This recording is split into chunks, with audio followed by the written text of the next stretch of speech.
Hello, നമ്മുടെ പുതിയൊരു വീഡിയോയിലേക്ക് എല്ലാവർക്കും സ്വാഗതം. അപ്പോൾ ഇന്നത്തെ വീഡിയോ എന്ന് പറയുന്നത് UK വേഴ്സസ് സ്വീഡൻ ആണ്.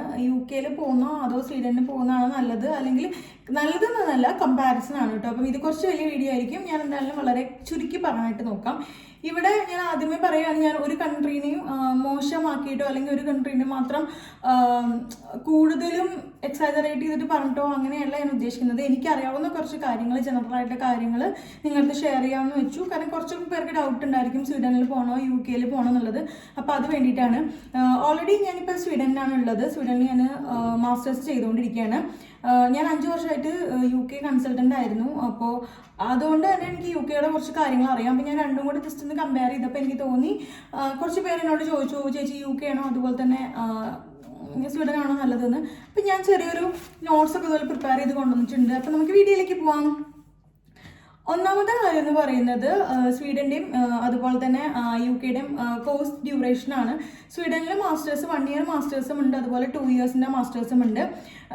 നമുക്ക് 2 വർഷം സ്റ്റഡി തന്നെയാണ് കേട്ടോ വരിക. ചില യൂണിവേഴ്സിറ്റി നമുക്ക് ചില കോഴ്സിന് ചിലപ്പം ഇന്റേൺഷിപ്പ് ഒക്കെ തരും. ഇൻ കേസ് നമുക്കത് ഇന്റേൺഷിപ്പ് എടുക്കാൻ പറ്റിയില്ലെങ്കിൽ നമുക്കത് ഒരു സബ്ജക്റ്റായിട്ട് പഠിക്കാനായിട്ട് പറ്റും സ്വീഡനിൽ.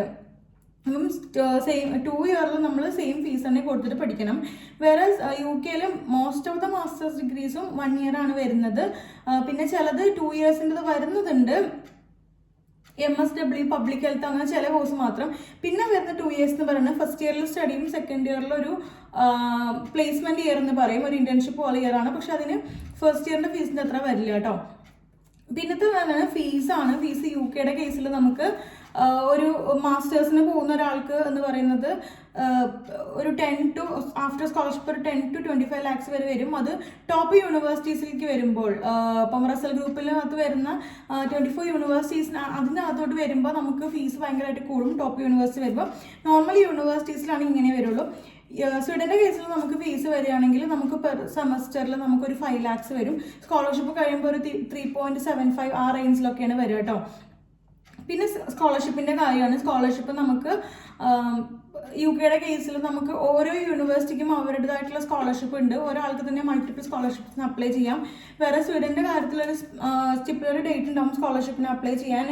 അതും നമ്മൾ ഫസ്റ്റ് ആപ്ലിക്കേഷൻസ് എന്ന് വെച്ചാൽ ലൈറ്റ് ആപ്ലിക്കേഷൻ പോവാത്ത ആപ്ലിക്കൻസിന് മാത്രമേ സ്കോളർഷിപ്പ് കിട്ടുള്ളൂ കേട്ടോ. പിന്നെ വരുന്നത് ആപ്ലിക്കേഷൻ ഫീസാണ്. UKയുടെ കേസിൽ നമുക്ക് അറിയാലോ, മിക്ക യൂണിവേഴ്സിറ്റിനും ആപ്ലിക്കേഷൻ ഫീസ് ഇല്ല, എക്സെപ്റ്റ് ടോപ്പ് യൂണിവേഴ്സിറ്റി അല്ലെങ്കിൽ റസൽ ഗ്രൂപ്പ് യൂണിവേഴ്സിറ്റീസിന്. വേറെ സ്വീഡന്റെ കേസിൽ നമുക്ക് ആപ്ലിക്കേഷൻ ഫീസ് ഉണ്ട്. 900 SEK ആണ് ആപ്ലിക്കേഷൻ ഫീസ് എന്ന് പറയുന്നത്. പിന്നെ വരുന്നത് ആപ്ലിക്കേഷൻ ഡെഡ് ലൈൻ ആണ്. സ്വീഡന്റെ കേസിൽ ഒരു പെർട്ടിക്കുലർ ആപ്ലിക്കേഷൻ ഡേറ്റ് ഉണ്ട്. നമുക്ക് ആപ്ലിക്കേഷൻ ഡേറ്റ് ഉണ്ട്. പിന്നെ അത് കഴിഞ്ഞ് പോകുന്നൊക്കെ ലേറ്റ് ആപ്ലിക്കേഷൻസ് ആയിട്ട് വരിക.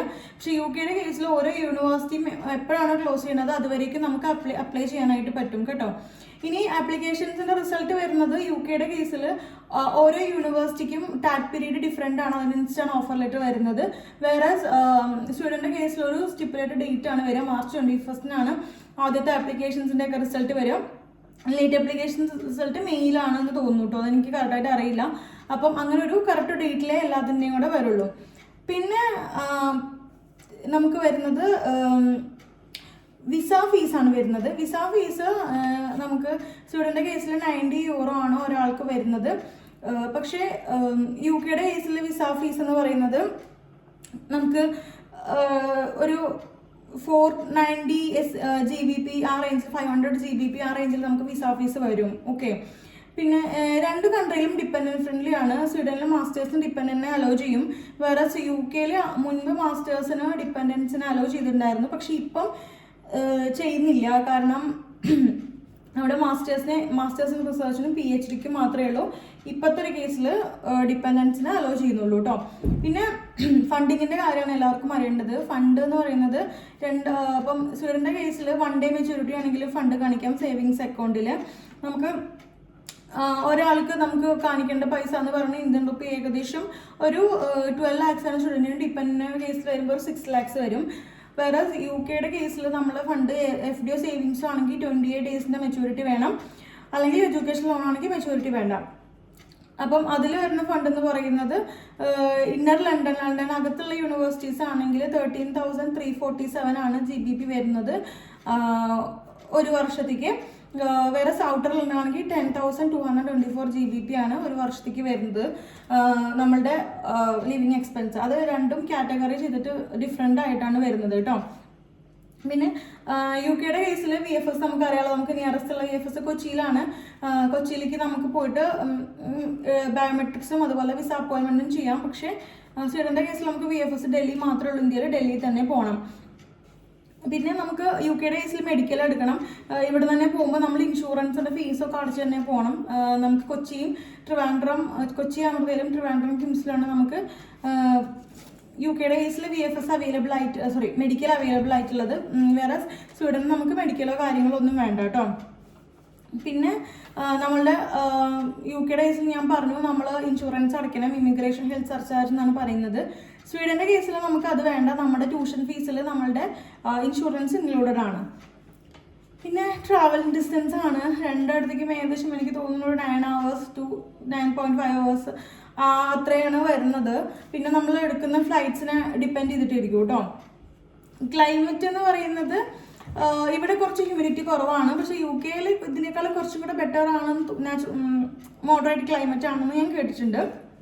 പിന്നെ ലാംഗ്വേജ്, ഇതൊരു സ്വീഡിഷ് സ്പീക്കിംഗ് കൺട്രിയാണ്, ഇവിടെ ഒഫീഷ്യൽ ലാംഗ്വേജ് സ്വീഡിഷ് ആണ്. വേറെ UK എന്ന് പറഞ്ഞാൽ ഇംഗ്ലീഷ് സ്പീക്കിംഗ് കൺട്രിയാണ്, അവിടെ നമുക്ക് എന്തിനും അപ്ലൈ ചെയ്യാൻ ഇംഗ്ലീഷ് മാത്രം മതി. പിന്നെ സ്വീഡൻ്റെ കേസിൽ നമുക്ക് വിസ ഇൻ്റർവ്യൂ ഉണ്ടായിരിക്കാം, കേസ് ബൈ കേസ്. വേറെ UK കേസിൽ അങ്ങനെ വിസ ഇൻ്റർവ്യൂ കാര്യമായ രീതിയിൽ ഉണ്ടാവില്ല. പിന്നെ നമുക്ക് സ്വീഡൻ്റെ കേസിൽ നമുക്ക് സ്റ്റേ ബാക്ക് അല്ലെങ്കിൽ PSW എന്ന് പറഞ്ഞൊരു സംഭവമല്ല, ജോബ് സീക്കേഴ്സ് വിസയാണ്. അപ്പോൾ നമ്മൾ ഇതുപോലെ ഫണ്ടൊക്കെ ഇട്ട് കാണിക്കണം. എവറി ഇയർ നമ്മൾ ഫണ്ട് ഇട്ട് കാണിക്കണം. UK കേസിൽ നമുക്ക് ഫസ്റ്റ് ഇയർ ഫണ്ട് ഇട്ട് കാണിച്ചാൽ മതി. പോസ്റ്റ് സ്റ്റഡി വർക്ക് റേറ്റ് ആണ് 2 years വരുന്നത്. അതിന് നമുക്ക് ശരിക്കും പറഞ്ഞാൽ ചെറിയൊരു എമൗണ്ട് കാണിച്ചാൽ മതി.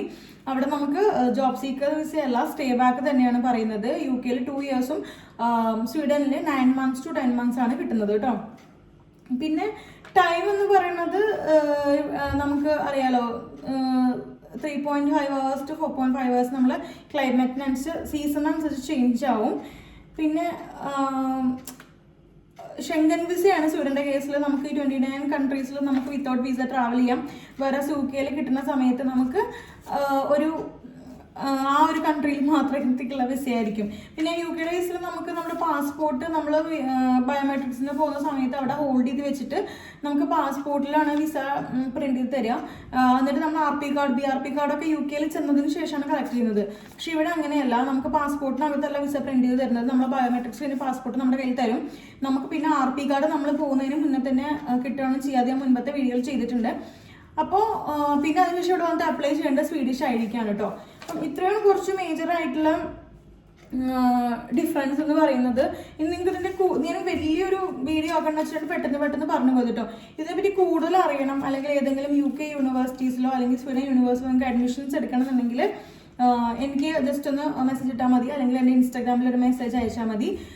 അപ്പം ഇതൊക്കെ ഇത്രയേ ഉള്ളൂ. എല്ലാവർക്കും വീഡിയോ ഇഷ്ടപ്പെട്ടെന്ന് കരുതുന്നു. ഇഷ്ടപ്പെട്ടെങ്കിൽ എപ്പോഴത്തെയും പോലെ ലൈക്ക് ചെയ്യുക, ഷെയർ ചെയ്യുക, സബ്സ്ക്രൈബ് ചെയ്യുക, സപ്പോർട്ട് ചെയ്യുക. അപ്പോൾ നമുക്ക് മറ്റൊരു വീഡിയോ കാണാം. അതുവരേക്കും ബൈ.